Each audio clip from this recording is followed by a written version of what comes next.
नमस्कार, मैं पीयूष सिंह राष्ट्रवाद न्यूज में आप सभी का स्वागत करता हूं। मीरा भाईंदर महानगर पालिका में कल पूर्व सांसद किरीट सोमैया जी का आगमन हुआ था। वो जो भी कोविड सेंटर्स थे, जो भी हॉस्पिटल थे, उनका दौरा कर रहे थे। इस दौरान उन्होंने प्रेस कॉन्फ्रेंस करके महानगर पालिका और महाराष्ट्र की जो महाविकास आघाड़ी सरकार है उसके ऊपर कई आरोप लगाए। आइए हम जानते हैं शिवसेना प्रवक्ता शैलेश पांडे जी से कि उन्होंने जो आरोप लगाए उसमें कितनी सच्चाई है। सर, कल किरीट सोमैया जी महानगर पालिका, मीरा भाईंदर महानगर पालिका में आए थे। उन्होंने ये आरोप लगाया कि महानगर पालिका में कई तरह के कोरोना स्कैम हो रहे हैं, कई तरह के कोरोना करप्शन हो रहा है, रेमडेसिविर इंजेक्शन को लेके, बेड्स को लेके, दवाइयों को लेके। क्या कहना है इस पे आपका? देखिए, सबसे पहले तो मैं जब से ये कोरोना शुरू हुआ है तब से हमेशा से शुरू से ये बात मैं बड़ी दृढ़ता के साथ कहते आया हूँ कि कोरोना ये जो संकट है, ये संकट किसी एक पर नहीं है, किसी एक राज्य पे नहीं, किसी एक देश पे नहीं, बल्कि पूरी दुनिया पे ये संकट है। और कोरोना का स्वरूप क्या है, कैसे बढ़ रहा है, कैसे क्या हो रहा है, क्या इलाज था, अभी अभी वैक्सीन निकली है, अभी भी वैक्सीनेशन होने के बाद भी, डबल डोज देने के बाद भी कई लोगों को फिर से कोरोना हो रहा है। यानी कि अभी भी हम संघर्ष कर रहे हैं, बहुत सारी चीजों का पता ही नहीं है। और ऐसे में जो WHO के निर्देश आ रहे हैं, केंद्र सरकार के निर्देश आ रहे हैं, फिर उसके बाद राज्य सरकारें और स्थानीय निकाय उसका फॉलो अप कर रही हैं, उसके हिसाब से काम कर रही हैं। तो इसमें कोई भ्रष्टाचार है या क्या है, मैं यह समझता हूं कि ऐसे गंभीर संकट काल के विषयों पर, जबकि यह राष्ट्रीय आपदा है एक तरह से, राजनीति करना मुझे लगता है ये किसी भी पार्टी के नेता को शोभा नहीं देता है। और रही बात किरीट सोमैया जी की, तो उनको टेलीविजन चैनल के माध्यम से प्रत्येक महाराष्ट्र के देश की जनता देख रही है कि उनका काम ही है इस कोरोना काल के संकट में कि जहां भी कोई भी छोटी मोटी घटना या कुछ भी बात हो जाती है वो हर जगह पहुंच जाते हैं और भ्रष्टाचार हुआ। मैं सबसे पहले मैंने पहले कहा कि मुझे इस पर कोई भी राजनीतिक नहीं करनी, लेकिन जब उन्होंने पूछा है तो जवाब तो देना ही पड़ेगा।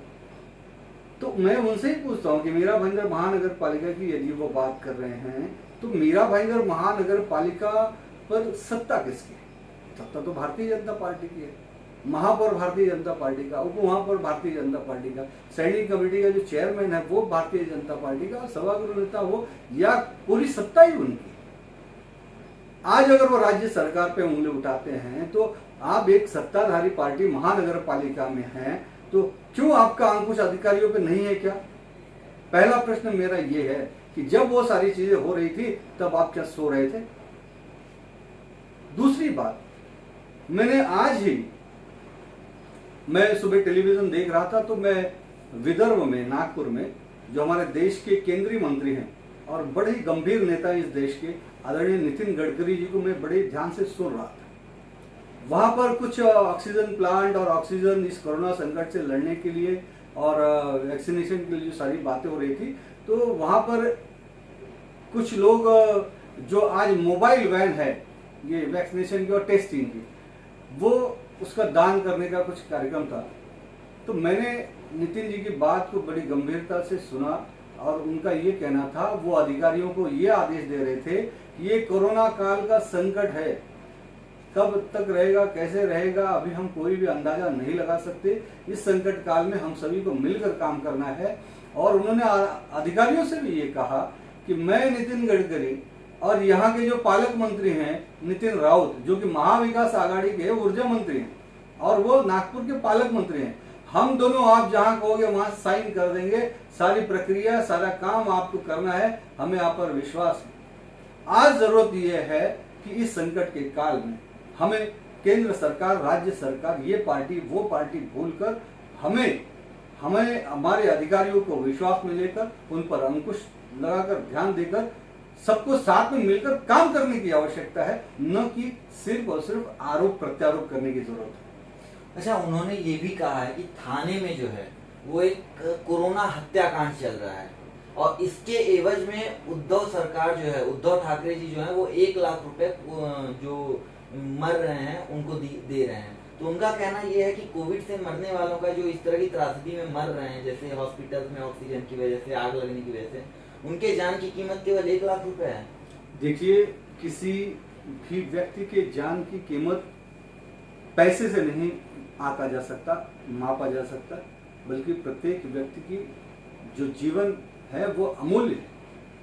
और हमारी सरकार भी आज जो भी ये घटना दुर्घटना हो रही है, हमें लोगों की पीड़ा को देखकर हम भी बहुत ही संवेदनशील और आदरणीय मुख्यमंत्री उद्धव साहब ठाकरे जी, मैं पूरे दावे से कहता हूं कि पूरे देश के अंदर एक ऐसे मुख्यमंत्री हैं जो बड़े ही संवेदनशील ढंग से महाराष्ट्र में कोरोना के संकट से लड़ रहे हैं। उनका पूरा परिवार, आदरणीय आदित्य ठाकरे जी, माननीय रश्मिताई ठाकरे जी, उनके दूसरे सुपुत्र तेजस जी, तीनों को कोरोना हुआ। तीनों लोग होम आइसोलेशन में थे।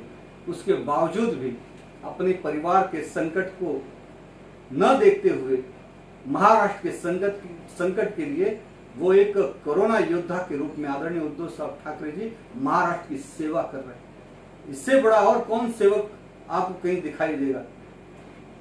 और उसके साथ ही जिस संवेदनशीलता से पहले फेज में महाराष्ट्र में कोरोना पर आदरणीय उद्धव साहब ठाकरे जी और महाविकास आघाड़ी की सरकार ने कंट्रोल पाया है, मैं कहता हूं वो बड़ा ही सराहनीय काम है।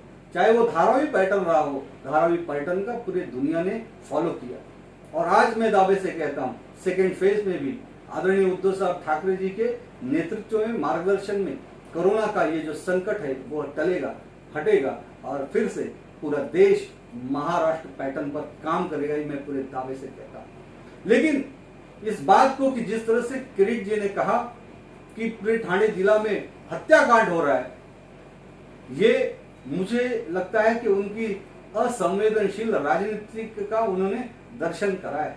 मुझे बताइए, ये कोरोना संकट है, संकट के कारण, दुर्घटना के कारण ये सारी बातें हो रही हैं। ये कोई जानबूझ के कर रहे हैं क्या? महाराष्ट्र का प्रत्येक नागरिक हमारा परिवार का सदस्य है। आदरणीय उद्धव साहब ठाकरे जी महाराष्ट्र के कुटुंब प्रमुख है और हमें अपने परिवार की जान बचाने के लिए हम दिन रात जाकर, पूरा राज्य सरकार, पूरे अधिकारी, पूरे हमारे सभी पार्टी के लोग, हम सभी लोग काम कर रहे हैं। और मुझे ऐसा लगता है, मैं एक बार फिर से यही कहूंगा, इस तरह की ओछी राजनीति नहीं करनी चाहिए। ऐसे वक्त में कंधे से कंधा मिलाकर काम करना चाहिए।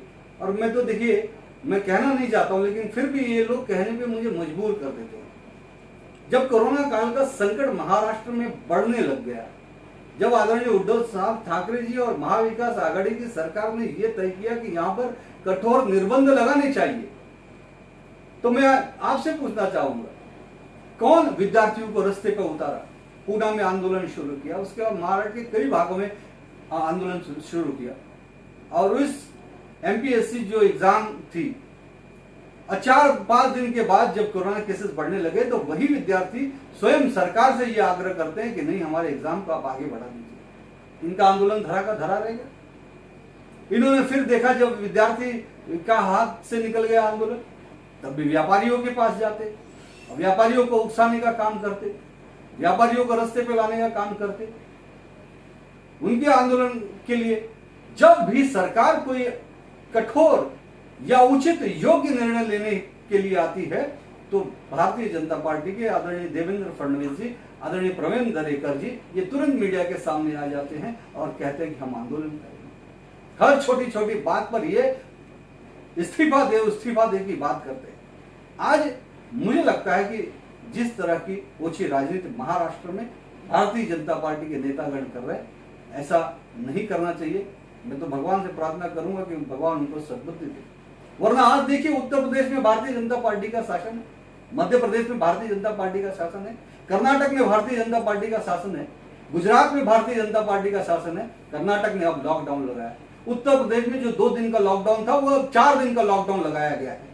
तो क्यों नहीं ये देवेंद्र फडणवीस जी और प्रवीण दरेकर जी आकर उत्तर प्रदेश में, कर्नाटक में और गुजरात में ये आंदोलन क्यों नहीं करते?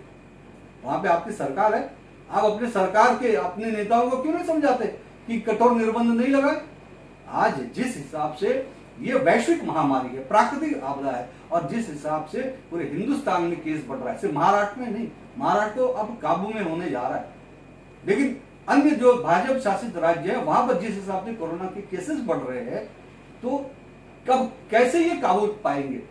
आज अगर विश्व की मीडिया की आप बात करेंगे, विश्व के सारे बड़े से बड़े मीडिया, चाहे वो अमेरिका का हो, चाहे चाइना का हो, चाहे कहीं का भी दुनिया में, आज हर जगह आदरणीय प्रधानमंत्री नरेंद्र मोदी जी पे उंगलियां उठाई जा रही है कि इन्होंने समय रहते ये नहीं किया, समय रहते वो नहीं किया। लेकिन देखिए फिर भी आज वो विश्व मीडिया कह रही है, मैं नहीं कहूंगा, मैं एक जवाबदार हिंदुस्तानी नागरिक होने के नाते मैं अभी भी कोई भी आरोप प्रत्यारोप करने का मेरी कोई मंशा नहीं है, न तो मैंने अभी तक किया है, न तो मैं भविष्य में करूंगा।